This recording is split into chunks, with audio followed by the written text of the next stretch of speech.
There is a fine line between who we were born as and who we have become.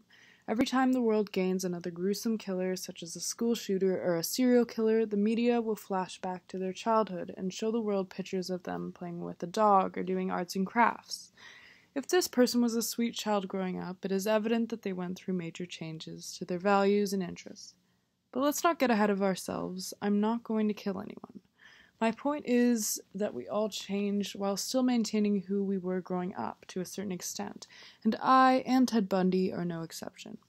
The media, along with our peers, families, teachers, and just about everyone else in our lives, will all have their say on who we will be. It is called the looking glass self, where we sculpt our identities with the pieces society hands us.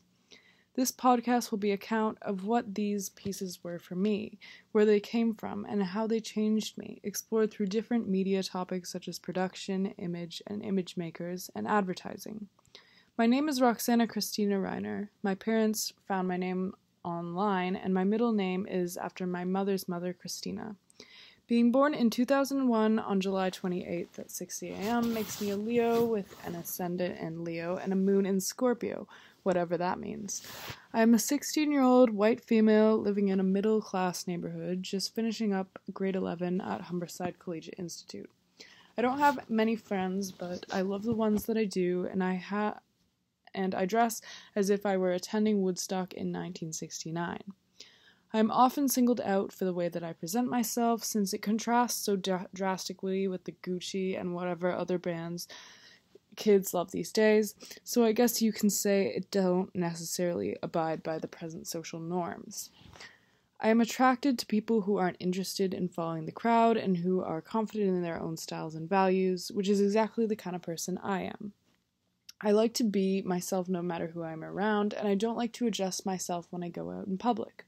I will wear and talk about whatever I want, and I will never feel bad about it, because being yourself is the most natural and healthy thing you can do for yourself.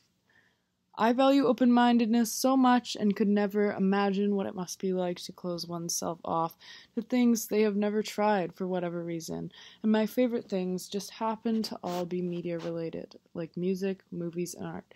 So let's get into that. My favorite thing that has ever existed is music. I constantly have my earbuds in, and no, I won't take them out to hear what you have to say to me. The music I listen to comes from the influence of my parents, and this is what has changed me by far the most. For my whole childhood, my parents would play classic rock around the house, and the Beatles became my favorite band easily. When I got into middle school, I began to realize that what I listened to wasn't cool, and none of my friends were interested in talking about it, so I began to realize that it was pop music that I should be listening to. After a couple years of this, I realized that this isn't who I am, and I slowly started to appreciate hip-hop more and actually gave up with pop music. I realized it was important to me that my artists that I listened to have talent. Who knew? So I fell back in love with the Beatles, but properly this time, which came along with some of my other favorite bands like the Rolling Stones, Pink Floyd, the Jimi Hendrix Experience, and so much more. I also delved deeper into hip-hop and fell in love with people like the Notorious B.I.G., Kendrick Lamar, and Kanye West. The difference between the content of this music and pop music was the substance and meaning that one could derive from the lyrics. These songs actually meant something and used their medium to spread messages and ideas to their fans. The image makers, the artists, chose to say something more and either went out and said it word for word like Kendrick Lamar, or just said it through imagery, through music and poetry, for the listeners to interpret themselves. I always loved this little game I played with my favorite artists, where I would try to guess what it all meant over time. I would gain different perspectives on the messages and try to understand the actual music from different points as I went through different stages in my life. I've grown alongside music and implemented the messages it has brought me, from being mindful of how you treat others to the struggles that some less privileged people must face. I am so glad I was able to learn about the world and the human condition and so much more through my favorite medium, and I was able to enjoy every bit of it. Movies, TV shows, and books or anything else that tells a story aren't things that ever felt an overwhelming passion for, but I have indulged in them all my life and appreciated what they have given me. Growing up, we owe a lot of our education to movies and TV because they taught us new words and new lessons. But think about you now. You still learn most of your lessons and new vocabulary through stories, probably more than you realize. Of course, movies have presented many false ideas about life, from the fact that meatballs will never fall from the sky, to the love of my life probably won't spend several years of his life building me a house to win my love, and that's okay.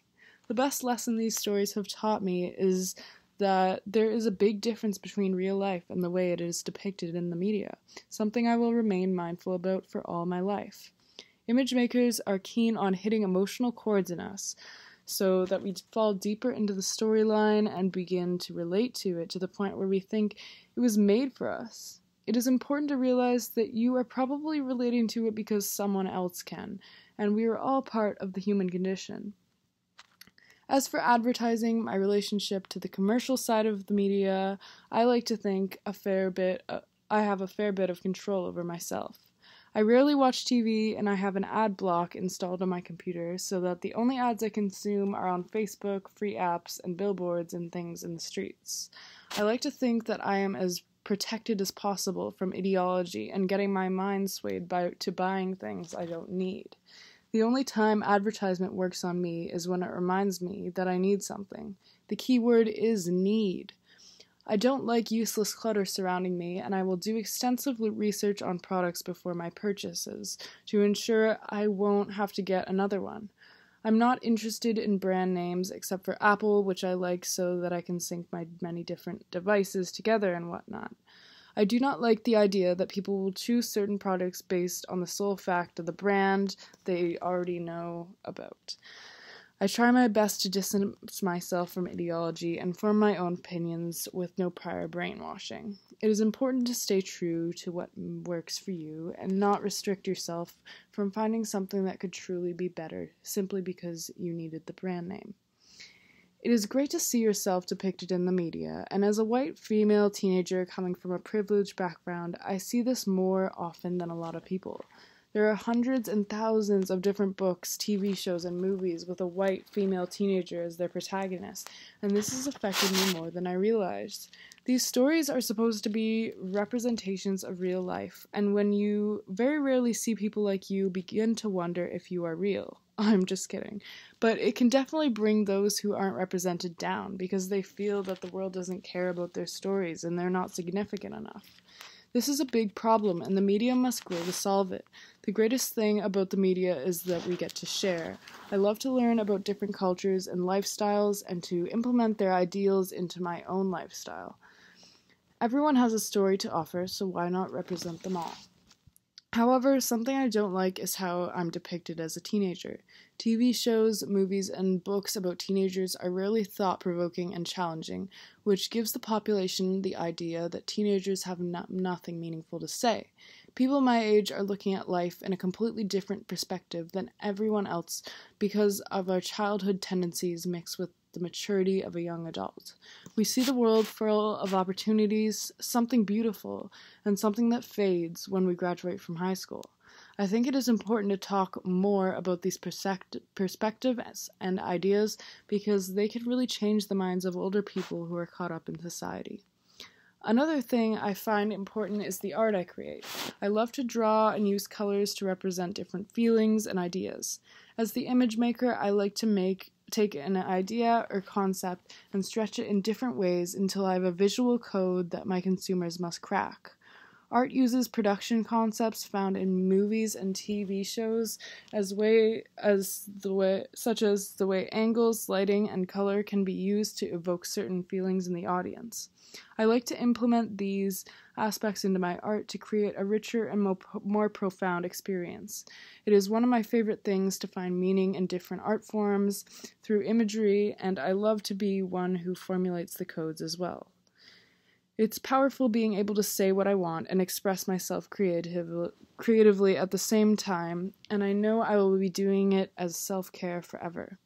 This day and age is the greatest to get yourself out there, and it is so easy to gain an audience if you really want one. I have an extremely active Instagram where I will post anywhere from once to 5 times a day, something pretty rare at my age. However, my Instagram is nothing like most teenagers' Instagram because I like to use it to truly express myself and who I am, and to talk about the things I like, and to spread different messages to my followers. Though my following is pretty low, I love Instagram as a platform and feel that people should use it more as a tool to inspire others and to post about the things they love. Instagram can be where dreams go to die, with young, impressionable teens comparing their bodies and their lives to those they find on the app. However, I think this is a terrible use for the app, and people should begin exploring and searching for accounts with content that inspires them to start producing inspiring content as well. It is a positive feedback loop. Production is a very important theme in Instagram. People will obsess over angles and filters and the aesthetics of their selfies and sunset pictures, but I feel that Instagram is a place that celebrates the amateur, and it is important to be mindful of this. Social media like Instagram and YouTube is about anyone who wants to create something can, and the beauty of it is the low production value. Movies are combed through over and over until perfection, and it is refreshing to see content published in the media that resembles something people like you and I could create.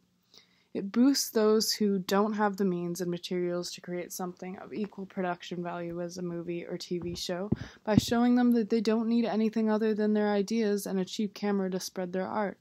I feel that people, and especially teens, need to implement a feeling of amateurity to their Instagram feeds. For example, skipping the Photoshop apps and posting pictures of good memories even if you don't look the best. Instagram is a photo album and a portfolio all in one, and you wouldn't lie about yourself in either of those things. Don't allow the judgment of others to affect the way you present yourself. Like I said earlier, the best thing you can do for yourself is to be true to yourself no matter what. I see the media as an extension of Mother Nature. People can't sprout potatoes from soil with their fingers, but they can plant seeds, water them, and take care of them, aka using existing tools to create. Mother Nature presents us with only tools, and it is beyond me how we have come to use them over the years. I love the way the media has shaped me until this point, and I am thankful for all the new ideas and perspectives it has given me. Music and art especially have always been what I go to when I'm feeling down, which causes for some pretty drastic growing as a human being. My journey has only truly started a few years ago, and I am so excited to see what more media can bring to me. I will continue to explore my relationship with the media through different mediums, the relationship between the image and image maker, production, advertising, privilege, technology, and so much more. Thanks for watching.